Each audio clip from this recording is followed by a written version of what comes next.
Herkese salam dostlar, gelin birlikte saçlarımı boyayaq. Saçlarım bugün nəsə gözümə çox gözəl görsənir. Bilirsiniz ki, keçən ay bu şampun kraskanı istifadə eləmişdim. Hətta video o qədər çox izləndi, o qədər bunu soruşan oldu ki, amma bundan heç məmnun qalmadım. İnşallah məndən görüb almamışsınızdır. Orada demişdim, mən kazıklandım, siz kazıklanmayın. Telefonumun yaddaşı dolduğu üçün video dayandı və nə danışdığımı unuttum. Bu dəfə bu rəngi istifadə edəcəm. Color Space endirime düşmüştü Olivia'da, oradan almıştım. İndi yəqin ki çoxdan almışam. Yəqin ki endirimi bitmiş olar. Bilmirəm, bəlkə də bitməmişdir. Bu arada saçlarım dəhşət topa tökülür. Çox qalın saçlarım var idi. İndi saçlarım nazilib. So sad, so sad.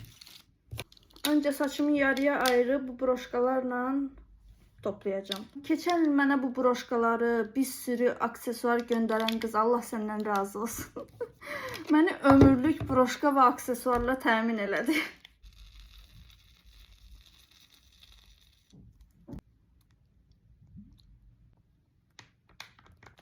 Saç maskası kıvamında oldu. Hamısı qopub.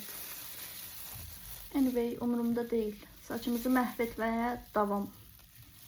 Kökü bizdədir, uzanar.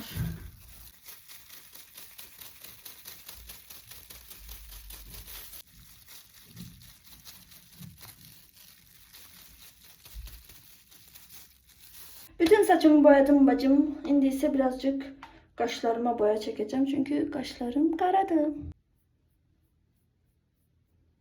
Kız olmaq çox çətindir. Ama maraqlıdır. Saçımı yuyub, qurudub gəldim. Son olarak belə görsənir. Məncə, bilmirəm, qəşəng oldu. Bəyəndim. Birazcık dibləri nənə saçına oxşuyur. Çox narıncı oldu dibi, amma saçın özü çox qəşəng oldu. Bu gecə belə görünür. Baxaq gündüz necə görünəcək.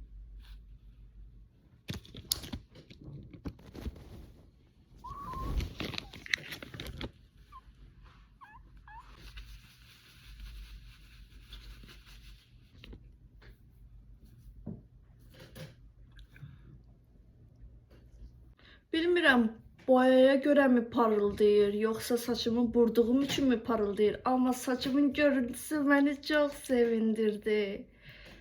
Renge de bayıldım. Çok ürəyimə yatdı. Bye bye. Gedim biraz şekiller çekeyim.